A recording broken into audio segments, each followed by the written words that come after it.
In 2002, I bought a GameCube specifically for the Resident Evil remake, and I remember playing it as a kid with my sister at my side. We were young, but we already knew the first 3 games on PlayStation. We were masters at disposing of the undead with shotguns, magnums, and grenade launchers. But the remake had a trick up its sleeve: the Crimson Head, a zombie mutation that appears after they spend some time on the ground. They're incredibly fast and aggressive and violent. When you first enter the save room on the east side, you find kerosene and a canteen to carry some around with you. A note on the floor talks about the disposal of corpses by fire. If you're playing as Jill, you'll have to find a lighter and keep it in your inventory. If you're Chris, you'll have one by default. This was a really cool addition for us as veteran fans, because now there was a new thing for us to think about. Not only did carrying around a lighter and a canteen lead us to having less inventory space, which increased moment-to-moment pressure in exploration and combat, but we also started making new decisions. Any zombie that doesn't die with a head explosion is now a risk.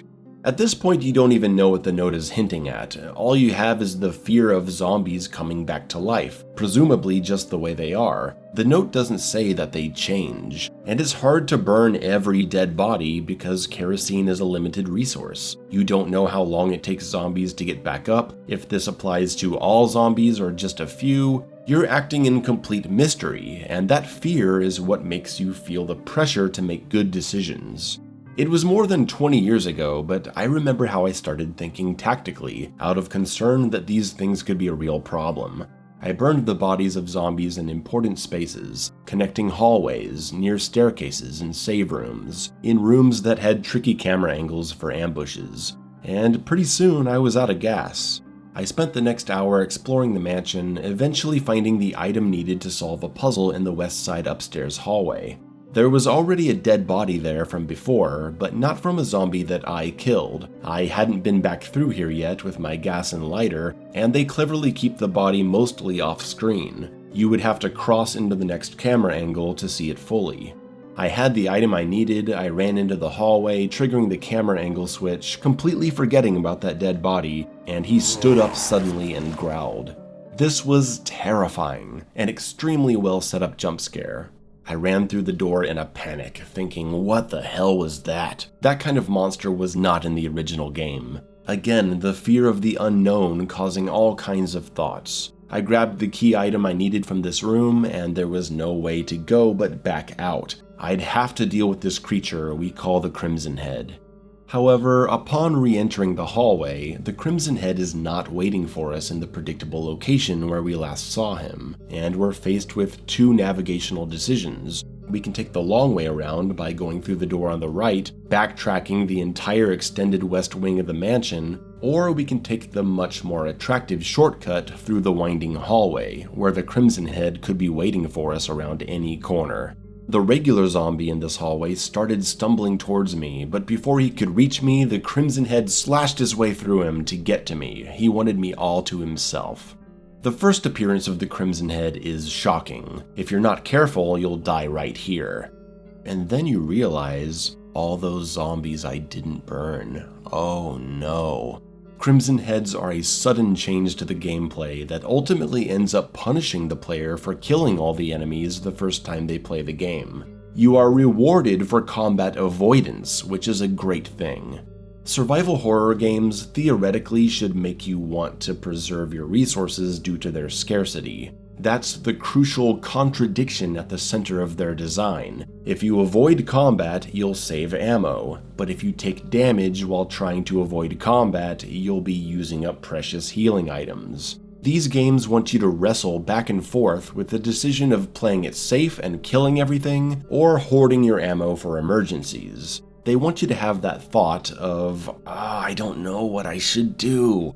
A great example of a perfectly crafted contradiction is in the RE2 remake, when you're suddenly in the hallway with lickers that react to sound, while Mr. X is pursuing you, and the only way to escape is to run or shoot. Your mind ends up freezing because all your instincts lead to something bad.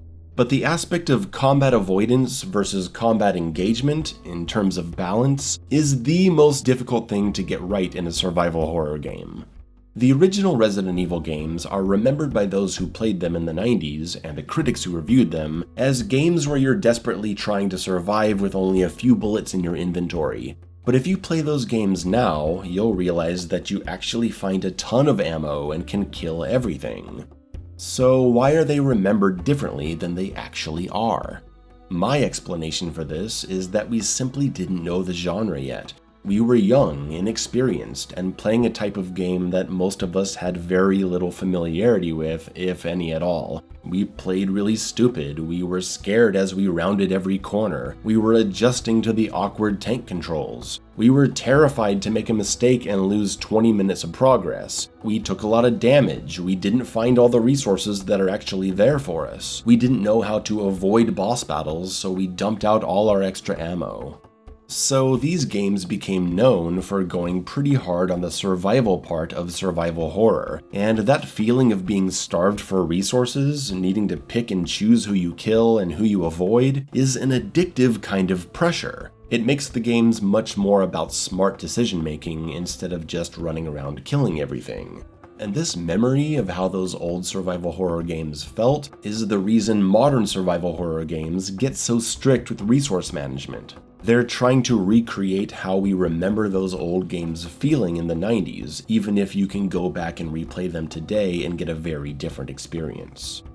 So the fewer resources you have, the less you're going to want to use them against the enemies, and that encourages you to avoid them when possible. But part of the fun of these games is also the exploration, and players want to be rewarded for exploration with resources. So the better you are at exploring, the easier the enemies are to deal with because you can just kill them. And now part of the experience has been lost because you're no longer afraid.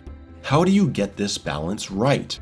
It's essentially impossible because people have different skill levels, different ways of thinking. One person could say they're starving for ammo, while another person can say they were drowning in it. And that's why Crimson Heads are such a genius addition to Resident Evil's gameplay. They create a new danger for you if you're killing everything, and having to deal with them puts an additional strain on your resources. So even if you are finding a lot of ammo through exploration the first time you play, you're still incentivized to avoid combat so you don't have to deal with the Crimson Heads. Combined with the action of burning select corpses in strategic locations, Crimson Heads add significantly to the decision-making process involved in your first playthrough of the Resident Evil remake. They preserve the survival experience even if you're loaded up on ammo killing everything, because now you have even more dangerous enemies to deal with. This makes them the single best enemy to ever exist in a survival horror game, and it's so surprising to me that they don't appear in the other sequels. But they do kind of appear in the Resident Evil 4 remake, mechanically, in the mutating Ganados. If you kill a Ganado without decapitating it, you risk sending them into a seizure state where they turn into much more dangerous enemies. And the way you have to stop them is to run over and use your knife to stab them in the head. Your knife has durability, so the more you use it in combat, the faster it's gonna break. And if you don't have a knife anymore, you won't be able to stop these mutants from appearing. So we have a similar kind of resource-based decision-making process going on, but applied in the moment-to-moment action. Instead of using gas and fire, we're using a breakable knife. And we're seeing a resurgence of the Crimson Head mechanic in the indie scene. In 2022, in the fantastic game Signalis, enemies would resurrect after a certain amount of time on the ground. How do you prevent this? By burning them. Instead of kerosene and a lighter, you find thermite. Also, like Resident Evil, where you could burn enemies with flame rounds of the grenade launcher, Signalis has a flare gun, which will burn any enemy killed with it. It has the same style of backtracking-based map design with set save stations, so you're treating enemies the same exact way we did in the Resident Evil remake.